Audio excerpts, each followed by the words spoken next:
সামাজিক মর্যাদা বর্তমানে আমরা যে দেখছি, আমরা রাস্তা গাড়ি চালাতে গেলে এমন একটা অবস্থা হয়, আমাদেরকে সমাজের বিভিন্ন শ্রেণী পেশার মানুষ সেটা বুঝে হোক না বুঝে হোক বিভিন্নভাবে হ্যারাসমেন্ট করার চেষ্টা করে, বিভিন্নভাবে। তারা একটু 19 থেকে 20 হলে তাদের সেই ক্ষোভ এসে পড়ে আমাদের হালকাতে মঞ্চালা শ্রমিকদের উপরে। একটু 19 থেকে 20 হলে একজন চালককে গায়ে হাত দেওয়া, রক্তাক্ত করা, মারধর করা, এটা একটা মনে হয় যে রাষ্ট্র তাদেরকে স্বীকৃতি দিয়ে দিচ্ছে। যে আমরা আজকে এই সমাবেশ থেকে বলতে চাই, যারা চালকদেরকে একটু 19 থেকে 20 হলে বিভিন্ন কারণে অকারণে চালকদের গায়ে হাত দেন, তাদের প্রতিও বলতে চাই আপনারা সতর্ক হয়ে যান, মানুষদেরকে সম্মান করা শিখেন। আপনি যদি রাষ্ট্রীয় এত গুরুত্বপূর্ণ একটা পেশার মানুষকে সম্মান না দিতে পারেন, তাহলে আপনি কেমনে মনে করেন সেই চালক রাস্তায় নিরাপদে গাড়িটা চালাবে? আপনি কেমনে ভাবেন সেই চালকের ধারায় আপনার সন্তান, আপনার স্ত্রী, আপনার পরিবার নিরাপদ থাকবে? অতএব তাদেরকে যদি আপনি নিরাপদ দিতে পারেন, চালকদেরকে যদি আপনি নিরাপত্তার মধ্যে আনতে পারেন, তাহলে আপনিও নিরাপদ থাকবেন, চালকও নিরাপদ থাকবে, সড়কও নিরাপদ হবে, সেটা আমরা বিশ্বাস করি। তাই আমরা বলবো, চালক নিরাপদ রাখতে হলে অবশ্যই চালকদের মজুরি কথা হওয়া উচিত, সেটা মজুরি ভোটের গঠন করে সেটা আপনারা নির্ধারণ করবেন। চালক নিরাপদ হতে হলে চালকের সন্তানের স্কুলে লেখাপড়া করতে পারছে কিনা, সে বাসা ভাড়াটা দিতে পারছে কিনা, তার পরিবার নিয়ে ঢাকা শহরে চলতে পারছে কিনা, এই খবরগুলো আপনাদের নিতে হবে। চালকের কাছ থেকে নিরাপত্তা পাইতে হলে সড়কের যে ঝুঁকি বিমা, যেটাকে জীবন বিমা বলি, সেই জীবন বিমার আওতায় আনতে হবে। চালকদের কাছ থেকে নিরাপত্তা পাইতে হলে আপনার চালকদেরকে চাকরির নিশ্চয়তা দিতে হবে। আমি 5 বছর 10 বছর চাকরি করে হঠাৎ করে আমাকে বাইর করে দিবেন, আমার পরিবার নিয়ে আমি ঢাকা শহরে চলতে পারবো না, ওর মধ্য দিয়ে আমার ভিতরে একটা খুব সৃষ্টি হবে, তাহলে কিন্তু আপনারা এই সড়ক নিরাপদ করতে পারবেন না। তাই চালকদের চাকরির নিশ্চয়তা দিতে হবে, তাদেরকে নিয়োগপত্র দিতে হবে, 8 ঘন্টা কর্মের ব্যবস্থা করতে হবে। আমার ব্যক্তিবৃন্দ বলেছেন, সকালবেলা সন্তান ঘুমে রেখে যায়, আবার রাত্রেও এসে সন্তানকে নাকি ঘুমের মধ্যেই পায়।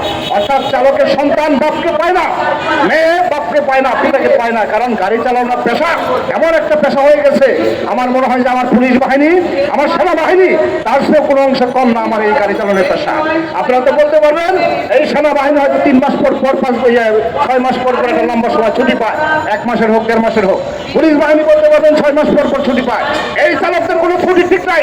তারা শুক্রবারে যদি আধাবেলা ছুটি পায়, ওই বেলা বিকালবেলা আমার ফোন করে দেয়, সকালবেলা যদি ছুটি পায় বিকালে ফোন করে আসো, তোমার ডিউটি করতে হবে।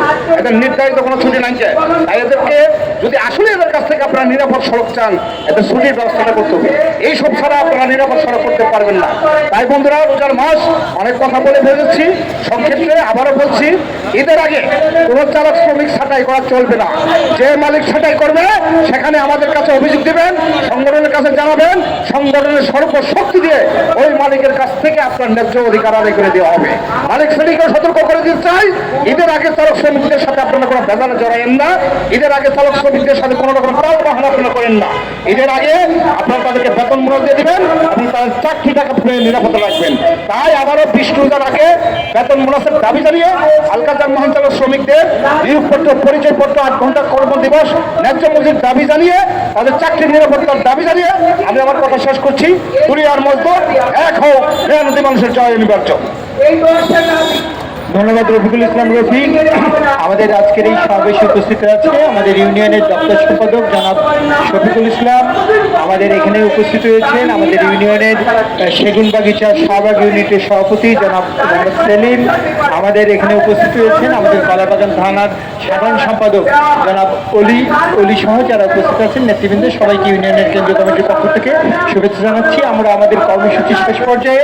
এখন আজকের সভার সভাপতি, ঢাকা জেলা ট্যাক্সি অটোরিক্সা চালক শ্রমিক ইউনিয়নের সভাপতি জনাব নজরুল ইসলাম বাবলু সভার সভাপতি বক্তব্য রাখবেন।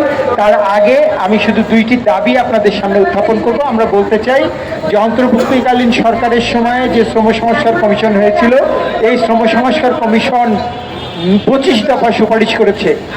বাংলাদেশের জাতীয় শ্রমিক আন্দোলনের জোট শ্রমিক কর্মচারী ঐক্য পরিষদ 9 দফা দাবি জানিয়েছে এবং এর সম্মিলিত প্রক্রিয়ার মধ্যে দিয়ে বাংলাদেশের একটি অ্যাডভোকেসি অ্যালায়েন্স হয়েছে। সেই অ্যালায়েন্সের পক্ষ থেকে নির্বাচনের পূর্বে 15 দফা সুপারিশ সকল রাজনৈতিক দলের কাছে আমরা দিয়েছিলাম এবং তারা প্রতিশ্রুতি দিয়েছিল যে তারা তাদের নির্বাচনী ইশতেহারে এইগুলো সংযুক্ত করবে।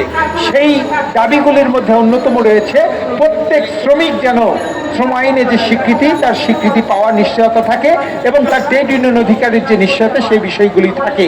তো ফলে আমাদের প্রত্যাশা, বর্তমান দায়িত্বে যে পাওয়া যে নতুন সরকার, তারা শ্রম আইনের বহু প্রত্যাশিত সংশোধনীর মধ্যে আমাদের সমস্ত আকাঙ্ক্ষার প্রতিফলন না হলেও যেটুকু হয়েছে সেই অধ্যাদেশটি যেন আগামী সংশোধনে অনুমোদিত হয়, আমরা আমাদের শ্রমিকদের পক্ষ থেকে সেটার দাবি জানাই।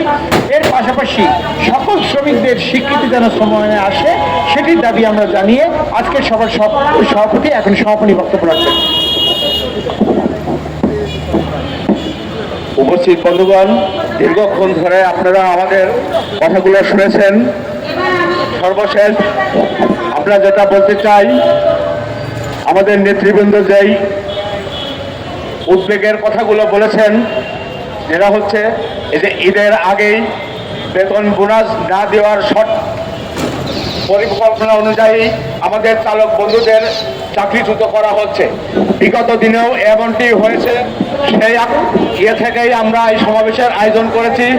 আগামী দিনেও এরকম যদি কোনো অন্যায়ের খবর আমরা শুনি, কোথাও আমাদের চালক বন্ধুদের উৎসব বোনাস না দিয়ে তাকে চাকরিচ্যুত করা হয়েছে, তাহলে তখনই আমরা আমাদের সংগঠন ঢাকা জেলার ট্যাক্সি কার অটো টেম্পো অটো রিক্সা চালক শ্রমিক ইউনিয়নের পক্ষ থেকে সারা দেশের সমস্ত চালক শ্রমিকদের নিয়ে আমরা দুর্বার আন্দোলন গড়ে তুলেই সেই অধিকার আমরা আদায় করব, সেই অন্যায়ের প্রতিবাদ করব। সেই আশা ব্যক্ত করেই আগামী দিনের লড়াই সংগ্রামে আপনারা ঐক্যবদ্ধ থাকবেন, সেই আশা ব্যক্ত করেই আমাদের সংগঠন ঢাকা জেলার ট্যাক্সি কার অটো টেম্পো অটো রিক্সা চালক শ্রমিক ইউনিয়নের পক্ষ থেকে আয়োজিত আজকের এই সমাবেশ এখানেই সমাপ্ত করছি। আমরা একটি বিক্ষোভ মিছিল